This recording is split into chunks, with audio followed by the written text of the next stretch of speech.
So today we are discussing reverse dieting. If you have any clue what this is, drop a 1 in the comments. If you are someone that has been doing a great job in terms of nutrition and exercise, and you may have started out wanting to lose weight and transform your body, lean muscle mass and all the things, and you were on a good path, you were getting tight on your nutrition, you were really honing in on your exercises, doing HIIT, doing heavy resistance, and then you hit a plateau, or now you kind of feel like, all right, I was getting tighter and tighter with my nutrition, I was dropping my calories a little bit, it was working, and then boom, now I feel like I'm trying to drop it even lower and nothing's happening and I'm just storing fat. If that is you, drop a 2 in the comments. I know that a lot of people have come to me after they've done fitness competitions, or maybe they weren't competing, but they really wanted to look like a physique competitor and they wanted to get like super lean and sculpted and all the things. And along the way, they've pretty much put a halt to their metabolism.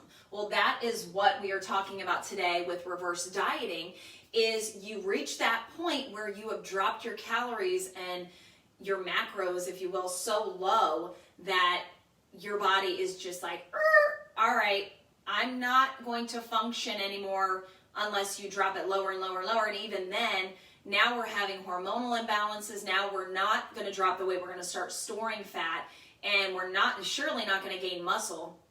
So you get to that point where you need to switch it up, reverse it, and I want to show you exactly what the benefits are and how to do it today. So again, thank you for watching. If you are hopping on, if you have any questions along the way, please drop them in the comments. So the benefits, first and foremost, you guys, with a lot of these plans out there, especially if you are a competitor, you know that everything is to the T. You're measuring, you're weighing, you're counting, and a lot of these coaches out there have you on a macro counting plan, macronutrients, protein, fat, carbohydrates. So everything is so super tight in terms of these plans. You don't have a good relationship with food, or at least down the road, you don't have an understanding of what healthy foods are versus not healthy.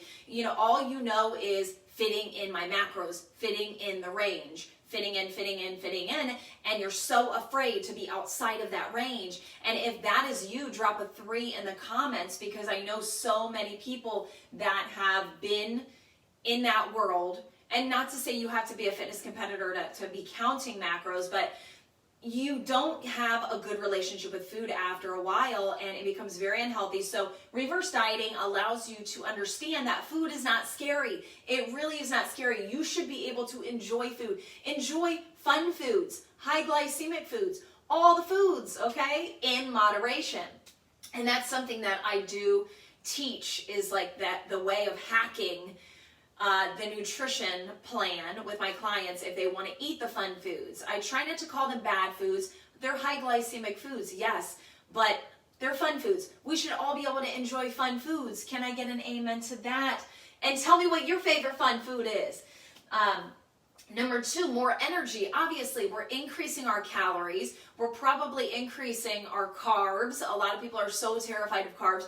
So more energy with that. Who doesn't want more energy? Improved sleep. A lot of times when we are minimizing our calories, we are, not consuming all the nutrients that we should be consuming, hormonal imbalances and all of that. I don't even have it here, but to improve your hormones, and improved workouts, because obviously more energy, we're fueling our body appropriately now. A lot happens in the body when you start depriving it of nutrients, and you can feel it. Like the first effects, you can start feeling lethargic. You're not sleeping well. You're just really exhausted. Your workouts just stink, and you're like, what is going on?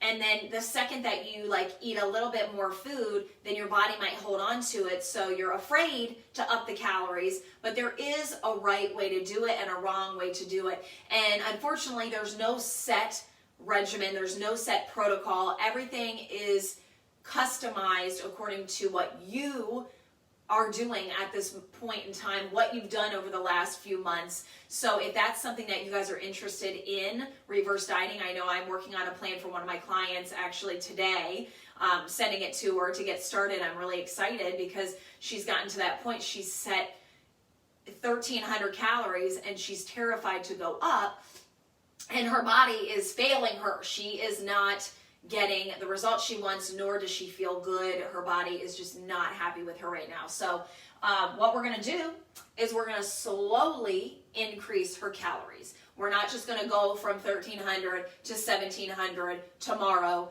We're going to ease it up. And so, every person is a little bit different how you do it, but ideally you're going to increase your protein first. You should be consuming 0.8 to 1 gram of protein per pound of lean body mass, okay? So, or body weight. Some people might not know, like unless you know how many pounds of lean muscle mass you have. If you don't know that, then just go off your poundage. But I do think a lot of people have it really backwards, and I think that the supplement industry is pushing like 1 to 1.5 grams of protein per pound, and that's not necessary. That's another live another day. But if you slowly increase the protein first, and then every other week you start increasing the fat and the carbs. So you don't want to do all three right off the bat. It's overload to the system. Your body's gonna be like, whoa, whoa, whoa, what are we doing here? I'm gonna store it because I haven't had this for a while. So give it to me, I'm gonna hold on to it, and I'm not going to burn it efficiently. So that's why you have to strategize. And this is all about strategy with reverse dieting. So number 2, lifting heavy weights. You guys, I cannot stress this enough. When you are lifting, you are building lean muscle mass, hopefully, if your nutrition is on point. And it takes more calories to maintain lean muscle than to not have muscle on your body. So I tell people, muscle is what burns the fat. Fat doesn't burn fat. And if you just have a body, if you're just a body sitting there and you're trying to like diet, reverse diet, reverse diet, and you're not doing any muscle building activity, it's going to be an uphill battle all the way. Muscle is key. And you guys, for the ladies out there that are terrified because they're like, well, I bulk really easily. It's going to take a lot of weight. It's going to take a lot of calories, a lot of carbs, a lot of protein to really make you look like a linebacker, let me tell you. So don't be afraid of that, okay? Number 3, I'm tripping over my daughters. Wouldn't that be something to see me trip in the middle of a live? Increase your protein first, I already said. And then so this is interesting. A lot of people don't really talk about the decreasing of cardio. Now, we've talked about the difference between the 2 different types of cardio, which really aren't comparable. But a lot of people say high intensity interval training cardio versus steady state cardio. But they're not really categorized the same because HIIT is utilizing the same physiological processes in the body that heavy resistance training does, okay? So anaerobic activity, and with the steady state cardio, it's aerobic, okay? So we're utilizing different things. It's just 2 completely different things. But when we are doing cardio, our body is in like a breaking down, burning mindset, okay? So we're doing cardio, we're burning, we're breaking down. And then when we're building and we're doing muscle, again, our body's like, you can give me more fuel. It's a totally different concept. And our body is triggered completely differently with both things. So when you're doing your cardio, your body's like, I'm trying to burn calories. It's not the same idea as when you're putting more calories in your body, because that's what we're doing with reverse dieting. We're putting more calories in our body. Our body's like, okay, I'm doing heavy lifting, I'm doing HIIT, and I'm going to utilize that to my benefit to gain the lean muscle and to burn more and more and more. And then it's a different concept when we're doing the cardio, because it's like, okay, I'm trying to burn, and then you're giving me calories, but I'm going to burn that, and so I don't give me more.